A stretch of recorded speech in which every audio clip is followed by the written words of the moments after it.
Olá pessoal, bom dia, ou boa noite, ou boa tarde para quem estiver ouvindo. Eu comecei a usar o canal do YouTube com o objetivo de esclarecer as pessoas. Eu não tenho o objetivo de monetizar, mas sim esclarecer a população em geral que estiver assistindo os vídeos, ter informações e acesso que às vezes elas têm preocupação. Então eu vou deixar meu canal sempre aberto a você. Seja qual for a pergunta, pode fazer. Eu tenho 36 anos de profissão, eu sou formado pela Universidade de Uberaba, eu tenho algumas especialidades, eu morei na Suécia, eu fiz estágio no Karolinska Institute, trabalho muito com estética dentária. Mas eu vou falar hoje sobre algo que é uma doença que me perguntaram. Eu vou tentar estabelecer para você o que vem a ser a doença do beijo ou a mononucleose infecciosa. Muito parecida com as amigdalites. A mononucleose infecciosa ou doença do beijo, ela leva essa alcunha doença do beijo exatamente porque ela é causada nesse pleonasmo pela transmissão da saliva no beijo ou por utensílios do paciente ou da pessoa próxima em que você venha se contaminar com o EBV. O que vem a ser o EBV? O EBV nada mais é que o Epstein-Barr vírus, que pertence à família também transmissível dos vírus pertinentes a herpes, tanto a herpes simples como a herpes HSP, herpes simples HSV, herpes simples vírus 1, herpes simples vírus 2 e também a herpes zoster, que uma vez que você adquire o vírus não tem tratamento, a não ser paliativos. Quem já teve herpes sabe muito bem como é difícil, né? Como é difícil tratar o tempo, aquela coriza, aquela coceira, aquele ardor que você sente ao ter ou ser acometido pelo vírus da herpes 1 ou o herpes 2. Com relação a herpes 1, essas denominações são divisões que a própria patologia tenta estabelecer, a estomatologia ou a medicina, enfim, devido à localização. Normalmente a herpes do tipo 1, HSV1, herpes simple virus, ela acomete essa região bucal, certo? Lábio inferior, lábio superior, nunca no filtrum, que é a denominação anatômica, mas sempre nas laterais, nas comissuras do lábio, pode dar aqui no pescoço também, certo? Mas muito cuidado com a herpes zoster também, que ela provoca dores nevrálgicas terríveis, além de também provocar uma paralisia facial. Herpes simples vírus 2. Essa denominação é dada porque ela dá da cintura para baixo. Ela acomete região da coxa, parte interna da coxa, região genital do homem e da mulher.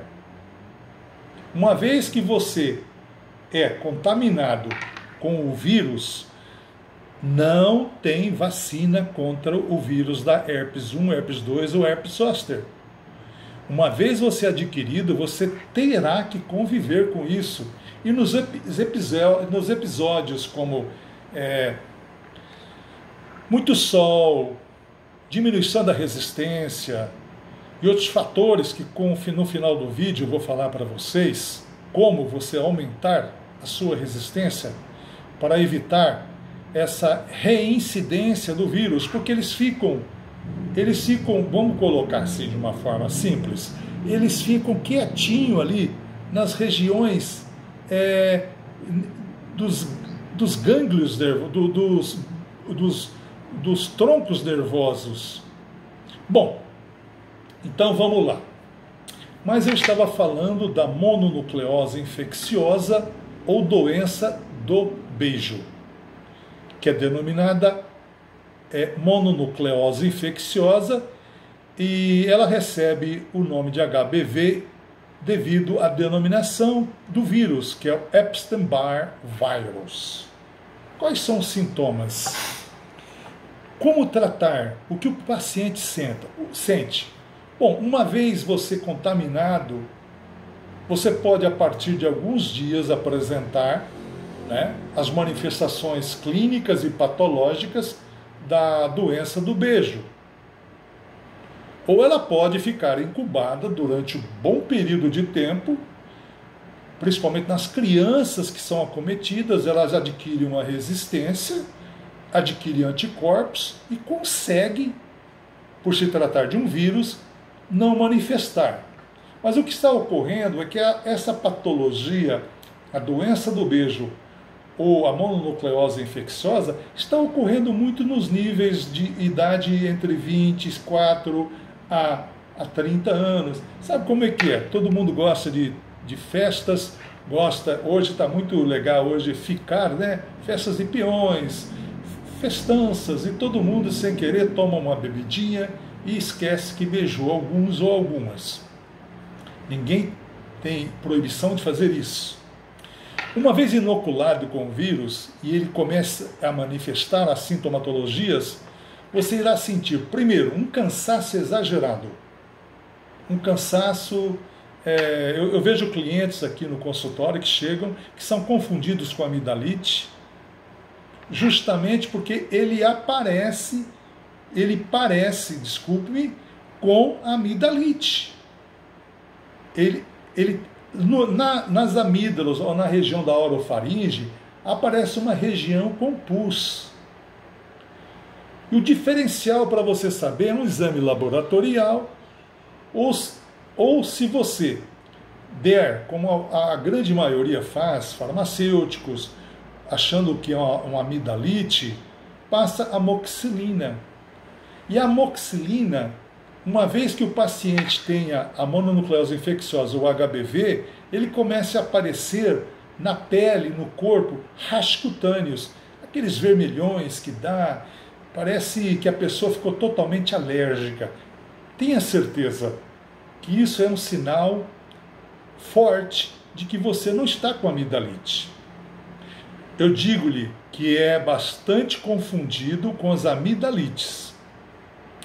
Bom, os cuidados. Primeiro, ficar em repouso. Por quê? A mononucleose infecciosa, ela pode acontecer uma esplenomegalia, que é o aumento de uma víscera, principalmente o baço. E se o baço se romper, por isso o descanso, o repouso, quase que absoluto. Uma que a pessoa vai sentir muita febre, vai sentir muito cansaço, uma astenia muito grande, e terá febre, dores de cabeça, cansaço, fraqueza, e ela terá um aumento do baço, uma esplenomegalia. Por que o descanso? Porque se houver uma ruptura do baço, a pessoa terá uma hemorragia grande, certo? Então, a necessidade, a condição do repouso não é somente devido ao cansaço que o paciente irá sentir, mas também para evitar que o baço, por estar grande, como eu disse anteriormente, espleno de víscera, megalia, aumento da víscera, o baço aumenta. Se houver uma ruptura do baço, a pessoa pode ter que ser hospitalizado imediatamente. Então é descansar, esperar o seu organismo passar por uma fase de reconhecimento desse vírus, lançar anticorpos, e ela vai passar num período entre 12 a 15 dias. Como eu disse anteriormente, a doença do beijo, ela leva essa alcunha, mas o nome dela é mononucleose infecciosa.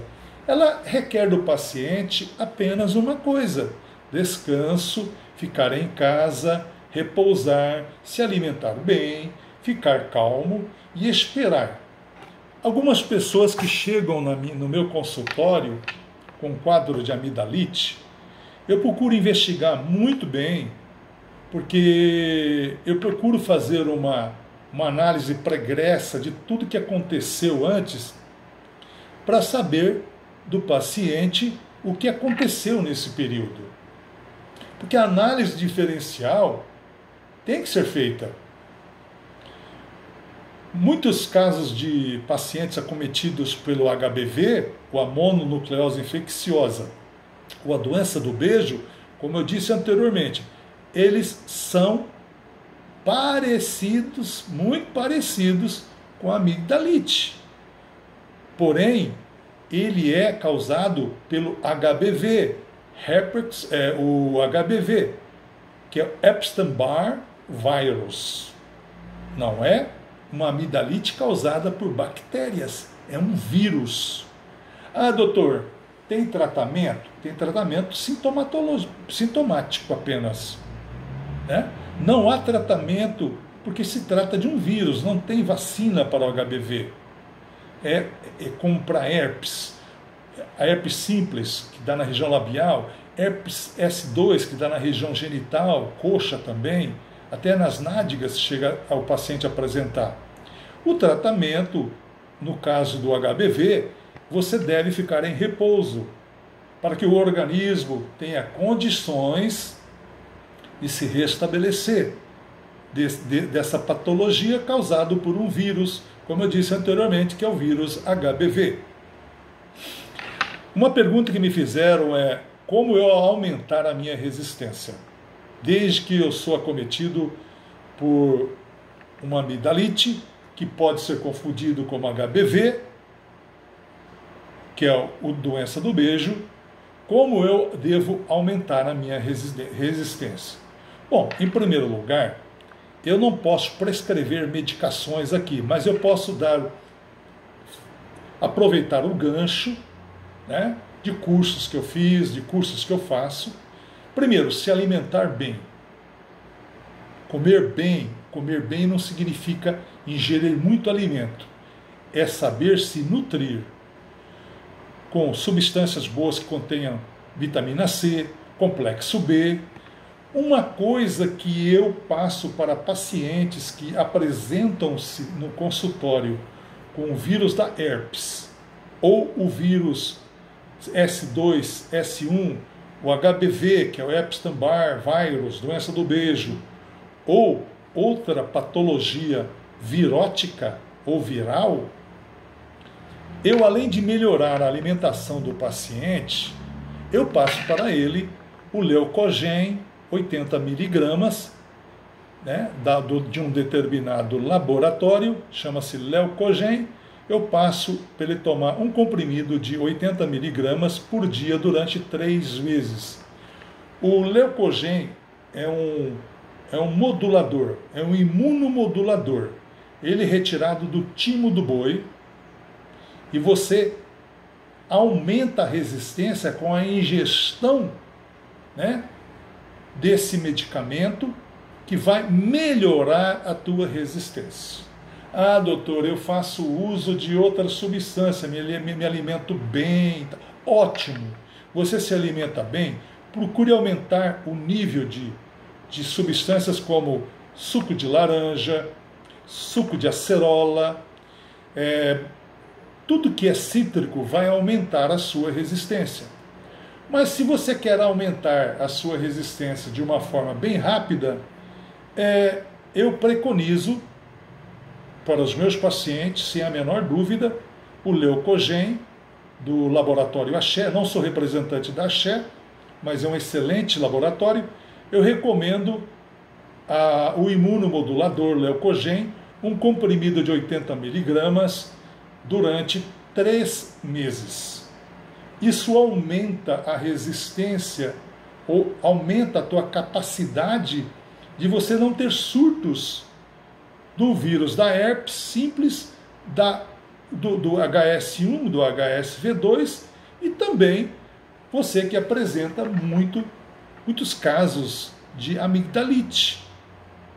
Mas o certo é você, quando apresenta isso, procurar um hematologista para fazer um exame sanguíneo, um hemograma completo, para ver qual é a causa dessa diminuição da tua resistência orgânica. Bem, No próximo vídeo eu vou gravar uma coisa muito interessante que as pessoas se preocupam muito, que é a relação que existe entre o sexo oral